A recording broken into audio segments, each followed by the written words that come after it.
they misunderstand that about Job, and Job's struggling. And so we can understand why Job's saying some of the stuff he says, but not everything Job says is correct. We need to appreciate that. And also, I think that's why he repents at the end of the book. All right, here's a third question about Job. How does Job represent or misrepresent God in this? What does Job get wrong about God? A lot. A lot. God gives me up to the ungodly and casts me into the hands of the wicked. No, he doesn't. No, he doesn't. And here's something interesting Job fails to see. Is Job suffering terribly at this point in the book? True or true? Yeah. Job suffering mightily?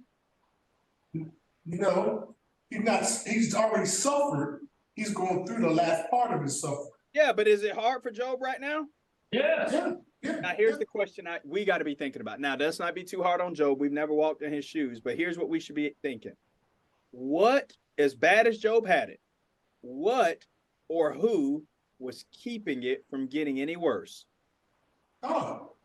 And how do we know that for a fact? Yes, that's the answer, and that's always the answer. But specifically in Job, how do we know for a fact that God put up kind of some barricades and some ramps against Job's suffering being worse? Because he told the devil, you can't take his life. There you go. Bang. So even in your suffering, God gave me up to the ungodly. No, God gave you up for some temporary suffering. But even in that, he had barricades up to say, hey, we don't want you to be utterly ruined and destroyed. We don't want you can't touch his life. And so the idea here that, well, God gave me up to the ungodly is wrong. Here's some other things Job got wrong about God. Number one, he portrays God as a villain. He portrays God as a villain. He thinks that God hates him, but that's not true. Lamentation 3:22-24, the steadfast love of the Lord never ceases. His mercies never come to an end. They're new every morning. Great is your faithfulness. The Lord is my portion, says my soul. Therefore, I will hope in him. He portrays God as the villain and thinks God hates him. That's wrong. Number two, he thinks that God is against him, but God is actually for him, right? If God be for us, what's the rest of that? If God be for us, what? Who can be against us? Who can be against us? Who is for God who is for Job in the book of Job? God.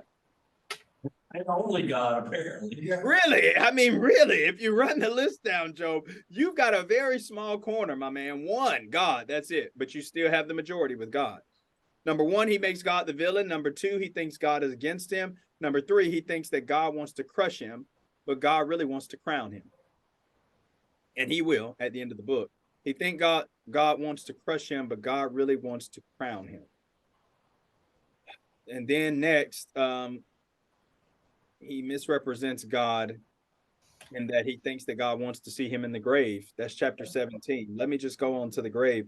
When God actually wants to preserve his life, which God has, and God's sustaining it, even as Job is throwing this pity party. He does represent God rightly in one way, and Mike mentioned this, and that is that he believes that his witness is still on high in heaven. That's Job 16:19. He still believes my record is in heaven, that God does hear me, and that somebody's going to speak up for me. When he thinks that's going to happen and how he thinks that's going to happen, don't know, but that's what he believes.